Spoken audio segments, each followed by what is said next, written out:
So what I find fascinating is that this debate marking International Women's Day is taking place in a parliament dominated, for me anyway, and I'd say for most people here, by a decision taken yesterday by the government to basically say to women, I'll split your head and give you a plaster. Yesterday we lift the eviction ban, and today we say solidarity with sisters on International Women's Day. I just think that they've no idea on the other side of the house the sort of misery and fear and stress and pain that creates for thousands of women.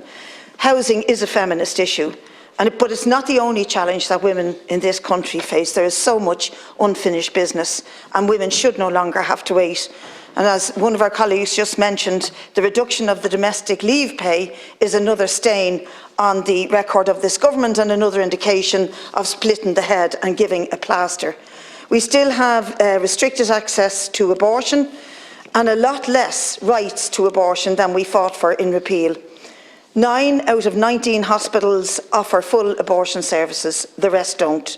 The post-repeal legislation requires that people seeking abortion go through a 3-day waiting period, which is insulting, causes unnecessary delay and stress, and we still have abortion as a criminal offence, carrying a sentence of up to 14 years.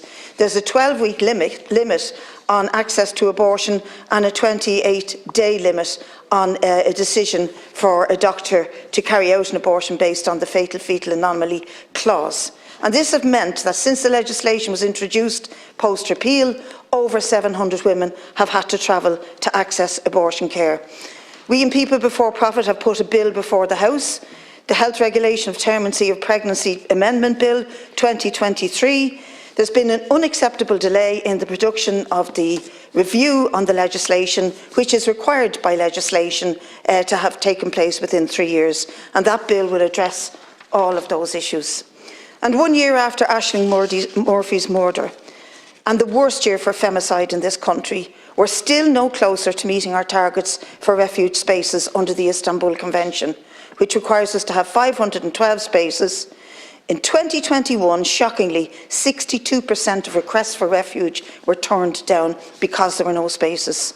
Ireland needs to treble the amount of refuge spaces, and campaigns across the country have attempted to push this government. For example, our councillor Adrian Wallace in Carlow has been campaigning for a refuge in that county, one of 9 counties without any refuge spaces.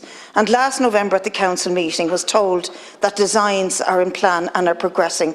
But in a recent PQ, Paul Murphy was told by the Minister for Justice that only 24 refuge spaces will be provided in 2024. They're all been delayed, and none of them will be in any of the 9 counties that don't have one currently, including Carlow. And despite public commitments given by Helen McEntee in 2022, Carlow will not have any refuge spaces, and Adrian Wallace and her pals will have to take to the streets again. In my constituency, Councillor Hazel de Nortoon has campaigned for the promise of domestic violence liaison officer. She got a motion past the City Council, but we still don't have a domestic violence liaison officer appointed to DCC. We are promised funding for research into why there's such a high level of domestic violence in places like Cherry Orchard. But honestly, Minister, we don't want any more press releases, and we don't want any more promises. Women can't wait. We need action now.